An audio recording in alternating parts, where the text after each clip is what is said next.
What's up, guys? So we're on chapter 4, part 2.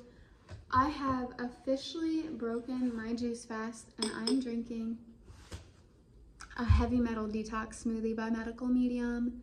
So good. And I just had a whole plate of Brussels sprouts with lemon juice and it was so good. It was spectacular. So let's get into this. Untangling the epidemic of neurological fatigue. Let me get out my pencil. That's how I keep track of where I am. One reason people are filing into doctors' offices is that they're struggling with neurological fatigue. When someone's immune system is compromised and they develop a low-grade or high-grade herpestic viral load, let me push you back. Okay. A large amount of neurotoxins can be produced by that viral load, eventually saturating the brain and leading to a fatigue that seems to be everlasting, a fatigue that doesn't remedy itself with ample sleep. No one is going to know this fatigue is caused by neurotoxins. Neither conventional nor alternative medicine will even know that it's neurological fatigue. They'll think it's simply fatigue from a thyroid disorder, neurological Lyme, long-haul COVID, or an adrenal condition, or they may call it ME/CFS, chronic fatigue syndrome, without understanding what's really behind it. If a medical professional lines up with the fatigue with EBV, that diagnosis is due to information gleaned from Medical Medium publications and teachings that reactivated EBV or other low-grade viral infections, detected or undetected, cause fatigue and even inflame or injure the vagus nerve. This viral neurological fatigue is in a different class from everyday fatigue. Neurological fatigue is the result of brain tissue saturated with viral neurotoxins that elevate inflammation, resulting in swelling inside brain cells, swelling of glial cells, neurons, and glands in the brain, and or swelling of nerves leaving the brain, or swelling of tiny nerves on the outside of the brain close to the skull. Neurotoxins can also land on nerves throughout the body, including the optic, vagus, phrenic, trigeminal, pudendal, hypoglossal, facial, and sciatic nerves, creating what starts as mild swelling that can create symptoms that make us feel uncomfortable and can then progress and worsen. As nerve cells in the brain and body become saturated with viral neurotoxins and neurological fatigue sets in, you may feel like your legs weigh 1,000 pounds. Your body can ache. Your feet may feel like sandbags and are attached to them. It can be hard to hold yourself up. Sometimes even sitting up is too hard. You may need to sleep a lot, spend a lot of time on your mattress island, and your thoughts may not be easy to process. Words may not be easy to formulate and express. Talking can even be too difficult. Take too much energy. Even a shower can be a difficult task. Using up your energy reserves for the day. These are the more serious versions of neurological fatigue. There are also milder versions.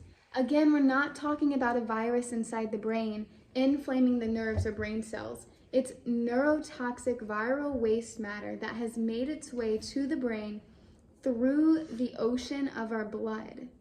In some cases, there can be a virus present in the brain itself, causing more inflammation. Part of what's so distressing about neurological fatigue is the mystery of it. When you're going through this debilitating fatigue and not able to find answers for it, you can reach a point of disturbing yourself. The world tells us that if we're fatigued, it means we need to exercise more, or change our mindset, or optimize our sleep, or try the next trendy diet or health product. The world may even send us the message that we're lazy, or that we've created our fatigue. You gain power and set yourself on the path of healing the moment you understand this neurological fatigue for what it is: viral neurotoxins saturating brain and nerve cells. With this knowledge, you also gain insight into one aspect of neurological fatigue, among many, that baffles the best of doctors: the intermittent nature it can exhibit. For some people, neurological fatigue is not so bad at times and then very difficult at times. This is because neurotoxins are floating around in the bloodstream, moving around, and landing on nerves at different times. Our body is in a constant state of rejuvenation. It has the tendency to fight off a problem and heal itself whenever it can. So as a nerve gets inflamed by a small amount of neurotoxins, and the healing process kicks in to try to remedy that inflammation and rid those neurotoxins, and the neurological fatigue symptoms can start to lift on their own, until another batch of neurotoxins come and the symptoms get worse again. If a greater quantity of neurotoxins is present in the bloodstream and those neurotoxins are being produced by more aggressive viruses, then the battle becomes more difficult. This is when the severe chronic fatigue that becomes deep neurological fatigue that doesn't seem to let up occurs.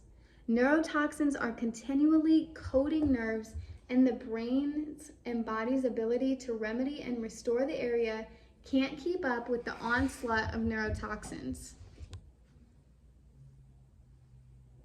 Long haul flu and long haul COVID. What is it? Publicly known medical research and science have never had long haul flu on their radar as a concern.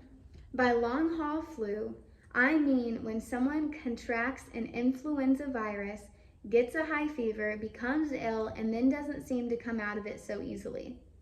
Rather than recovering quickly, they're now sick, fatigued, and dysfunctional for months and sometimes even years after having the flu. Medical research and science don't have a long-haul flu treatment. Long-haul flu has been around for decades, and it's gone unrecognized by publicly known medical research and science for all this time.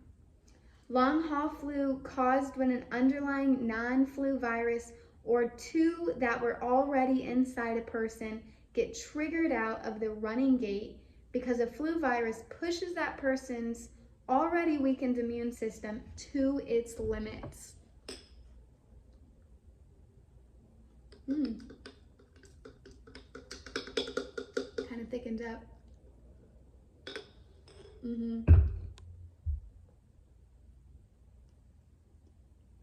So good. For example, a lowered immune system from the flu could allow EBV already in that person's body to reactivate.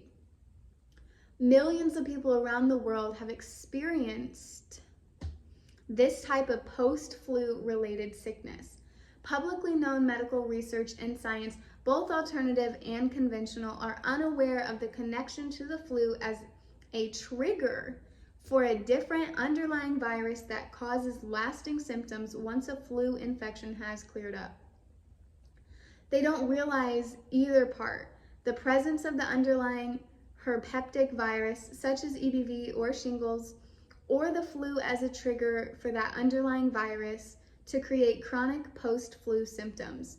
Because medical communities don't understand long-haul flu, what commonly happens is that someone who's struggling after having the flu ends up with an autoimmune diagnosis. Or if they already had an autoimmune diagnosis prior to the flu, then after the flu, they can develop more symptoms or more severe symptoms and end up with additional autoimmune diagnosis. Some flu treatments have been an ongoing trigger for decades, meaning a trigger for viruses such as EBV to reactivate, in turn leading to neurological symptoms and conditions that occur or reoccur. They have left a wake of people struggling with neurological symptoms because their viruses have been reactivated, resulting in brain and nervous system inflammation. This has been ignored completely by both conventional and alternative medical communities, publicly known medical research and science don't have post-flu treatment symptoms and conditions on their radar. What has gained recognition is the term long haul COVID, also called long COVID. We are embarking into an area when a considerable percentage of the population is going to be suffering both from long haul COVID and from post-COVID medical treatments that will trigger chronic brain inflammation and lower the immune system. Just like some yearly flu treatments, some yearly COVID treatments will reactivate internal viruses in individuals that will create symptoms very similar to the diagnosis of long-haul COVID itself. Hold on, let me backtrack. COVID. It says, just like some yearly flu treatments, it's saying that yearly flu treatments are reactivating internal viruses in individuals, reactivating them. I personally don't get flu shots, and knowing this, I definitely won't. Not that I was ever going to, but I did not know this information. I just have to underline that. That is, some individuals will experience getting sick with COVID and then not properly recover due to the internal viral inflammation from another underlying virus, such as EBV, that was triggered by COVID lowering their immune system, allowing the EBV to reactivate. That will get labeled as long-haul COVID, or sometimes long-haul COVID with reactivated EBV, when really the reactivated EBV or other herpestic virus should be the main focus, because that EBV or other herpestic virus is the reason for the lasting symptoms that was labeled long-haul COVID. Some COVID treatments will do something similar, lowering the immune system by keeping the immune system distracted, thinning out and overburdening the immune system so it's not able to watch out for other threats inside the body. As a result, the immune system will completely ignore the true greater threats inside the human body, such as the herpestic virus present that created the brain inflammation. Now we're getting into the meat of this book. What viruses love to eat. We gain ultimate power over the symptoms of brain inflammation when we understand where many of these ups and downs come from: viral fuel. The more of its favorite foods a virus has to feed on, the more it thrives and the worse our symptoms get. By removing foods and toxins that viruses love to eat from our brains and bodies, we start to starve the viruses that have been wreaking so much havoc with our health. Now, there are different levels of viral brain inflammation. As I've mentioned, a factor that influences that level of inflammation is how aggressive the virus or viral strain is. The more aggressive the virus, the more potent the neurotoxin it creates. It excretes. The stage of the virus matters too. If it's in a dormant or early stage of infection, a virus will cause less inflammation than a virus in a more advanced stage that has built up a greater number of active viral cells in the body over time. The more viral cells, the greater quantity of neurotoxins they can excrete. And then there's a viral fuel. What level of brain inflammation someone experiences is largely determined by what the virus, whether it's an aggressive viral strain or a more moderate to mild viral strain, is finding inside the body to feed on and fuel itself. Here's a look at some of the most common virus-feeding foods and how they cause a virus and its symptoms to progress. Y'all ready? Starting with gluten. Gluten is a favorite food of viruses. When a virus feeds on gluten, the virus can proliferate, grow and spawn and create more viral cells. Yet gluten itself is not a toxic substance. That's why a person can eat gluten and not experience any symptoms or conditions. The virus they have may not have left dormancy and begun to feed on gluten yet.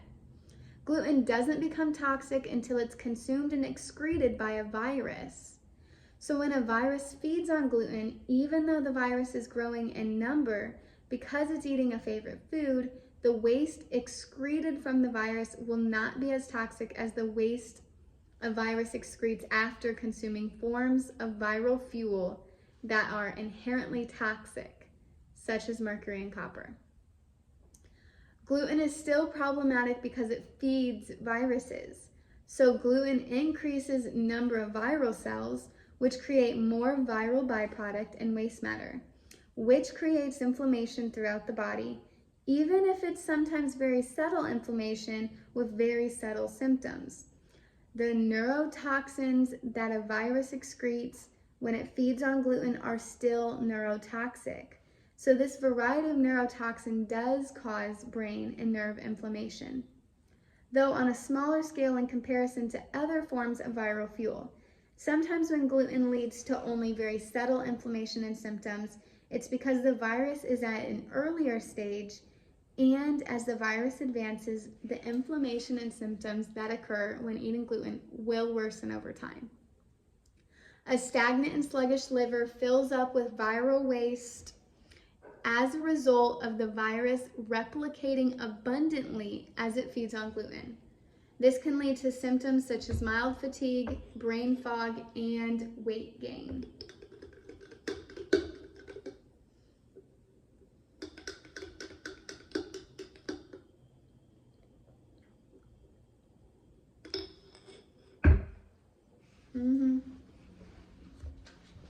So as a recap, gluten in itself is not a toxic substance, but when you have a virus and when that virus starts to eat the gluten, it produces a waste that he explains as a neurotoxin, which is essentially it pooping. And that waste is toxic. So when the virus starts to eat the gluten, now it's producing a toxic waste that's affecting, in this case, we're talking about the brain. So it's affecting the brain and causing brain inflammation. So it's not the gluten, it's the fact that the viruses in your body are now eating on gluten as a food source, creating toxic waste. Now let's move on to eggs. This one is probably the most controversial, especially right now in the high protein era that we're in, and especially people are talking about their pasture-raised eggs. Yeah, I think that one's the trend right now. Eggs are the perfect food for viruses. Viruses love eggs much more than gluten. While eggs themselves are a non-toxic food, they're certainly not the best food for the human body. Hence all the heart attack warnings throughout the years. Eggs also stimulate and perpetrate viral growth and replication on a fierce level. This is because these viruses were originally raised inside chicken eggs in classified labs. More viral cells mean more potential for the virus to find then feed on substances in the body that are very toxic, such as chemicals and fragrances. And our freaking building just put up so many toxic fragrances. They put it on every single level, right outside and inside of the trash room, which didn't smell. It literally was fine. I mean, did it smell like roses? No, but it was a trash room. And so now we can't even use the elevator without smelling these toxic fragrances. That heavy metals in our brain, it's bringing more heavy metals into us, so now we have to do more cleansing. One day they'll learn, one day. Jesus said, forgive them as they know not what they do. Trying. which can in turn allow the virus to release upgraded, more noxious, I don't know if that's the right word, forms of neurotoxins that increase inflammation on the brain and nerves. Neurotoxins from a virus feeding on eggs aren't the most toxic or damaging of neurotoxins. They're a little bit more inflammatory than the neurotoxins excreted by a virus feeding on gluten, because as the virus consumes natural hormones and undeveloped proteins from the baby chicken, what was already foreign to the body, hormones and proteins, has now become toxically foreign to the body after being excreted from the virus. Viral neurotoxins from eggs also cause the liver to become stagnant and sluggish, which means that the lymphatic system is going to become stagnant and sluggish because the lymphatic system is only as clean as the liver is. Unlike gluten, eggs are high in fat, which is an extreme misconception here. A lot of people say that on social media, they'll say that eggs are low in fat and high in protein. They're not. I don't know what to say. They're just not. Higher fat means thicker blood, which means more stagnant blood and less oxygen in the blood, allowing viruses to thrive. Oxygen keeps viruses more docile. Fats are also extremely acidic, creating an acidic bloodstream, and an acidic environment allows viruses to thrive because the blood becomes thicker and more toxic as acid increases. Having more viral cells mean more possibility of those viruses finding toxic heavy metals such as mercury and other substances to feed on. When someone says, "My grandmother is 90 years old and eating eggs and she's fine," that's not the reality.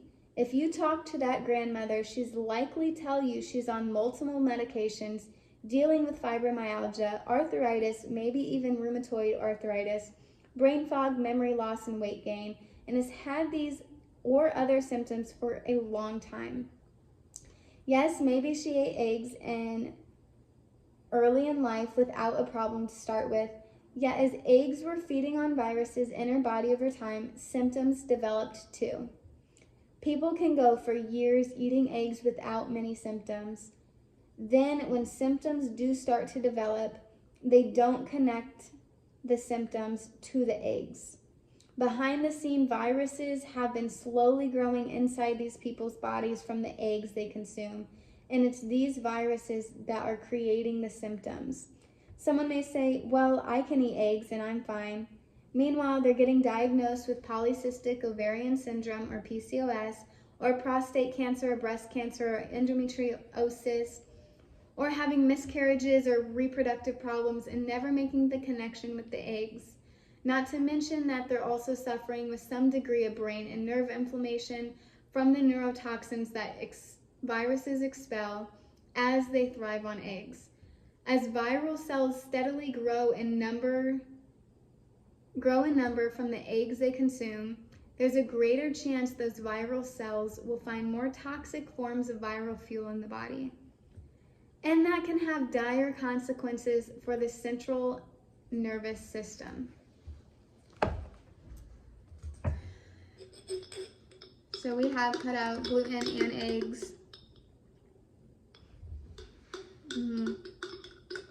Notice a significant difference, especially eggs, because I never really liked eggs, but I did like eggs because I used to be a pastry chef, so I touched eggs on the daily. I ate eggs daily in pastry.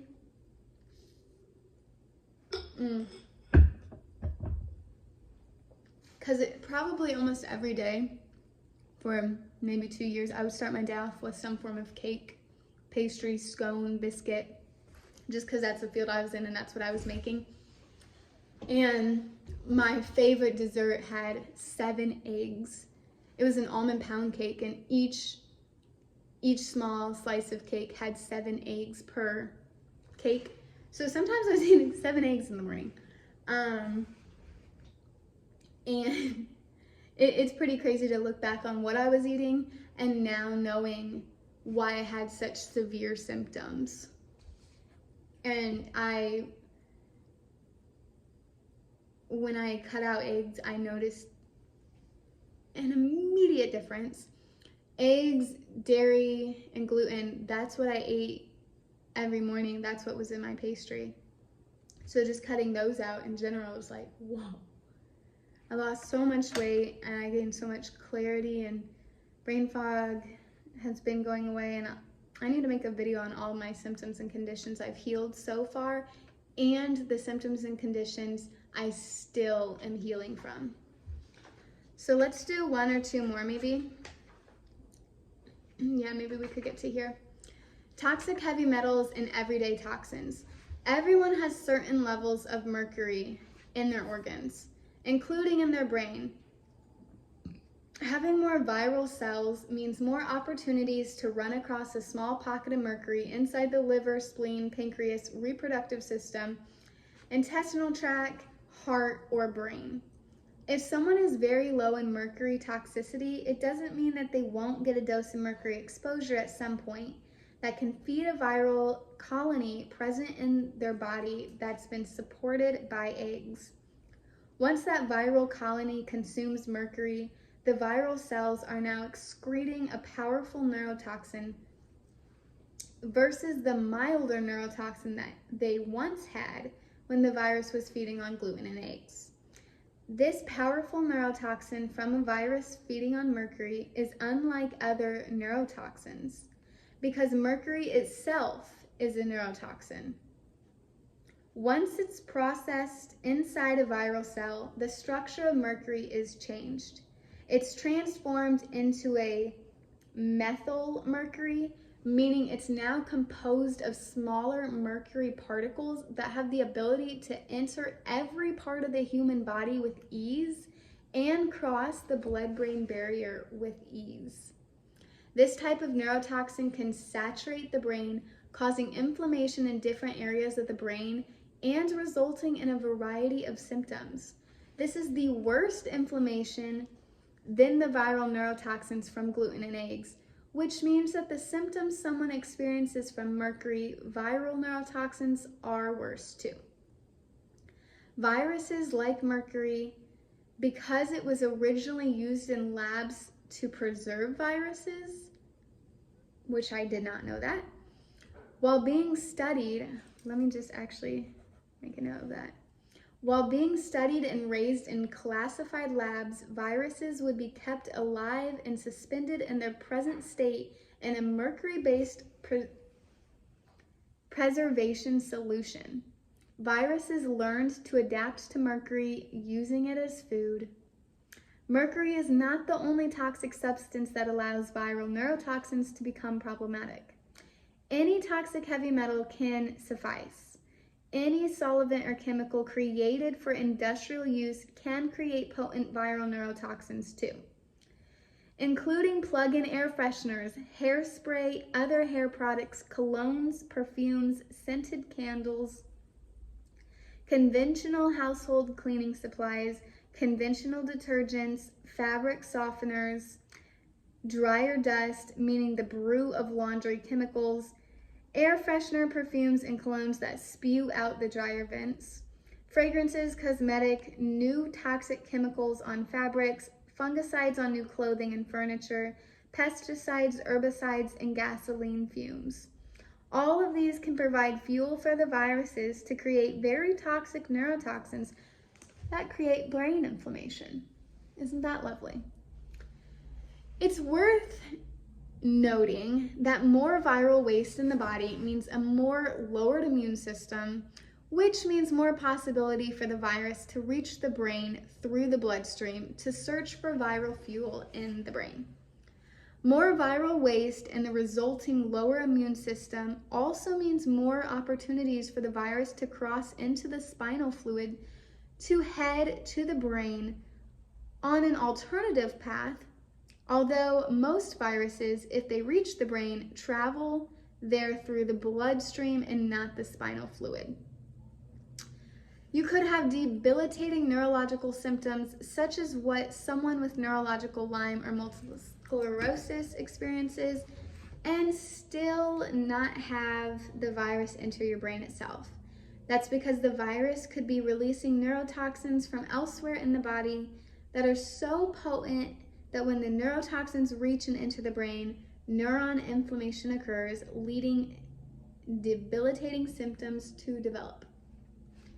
It's also worth noting that someone could have a larger amount of mercury in their brain and body and a smaller amount of viruses or viral cells because they're not eating a lot of eggs, gluten, or other brain betrayers such as dairy and corn that would cause the viruses to grow in numbers.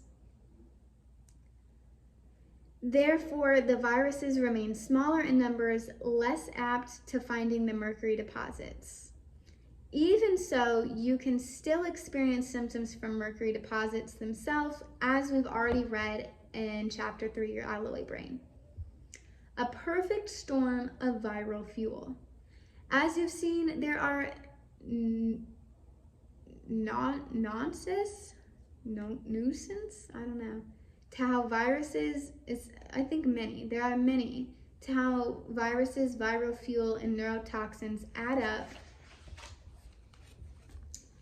to someone's individual experience. While mercury is a viral fuel, it's not a virus's food of choice, so it doesn't cause a virus to proliferate in larger numbers.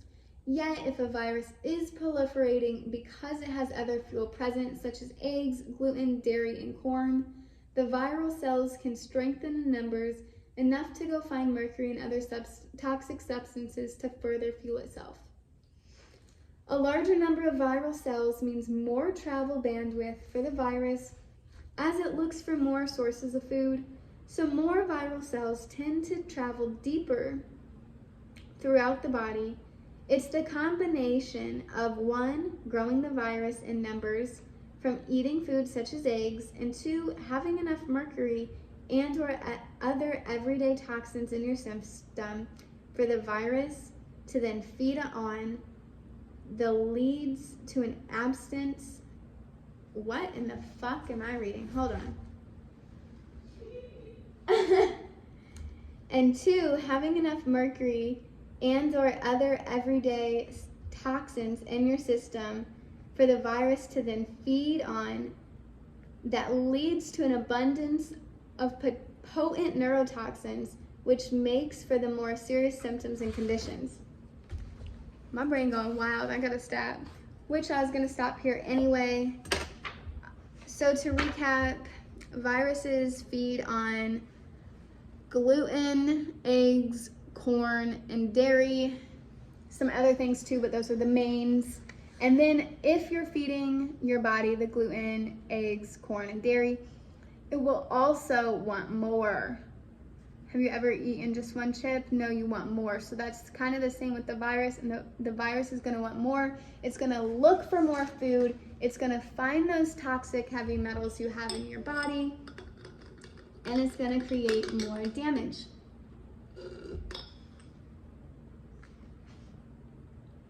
So not in this chapter, but probably in the next one, or definitely the next coming ones, we'll learn what we can do to get these,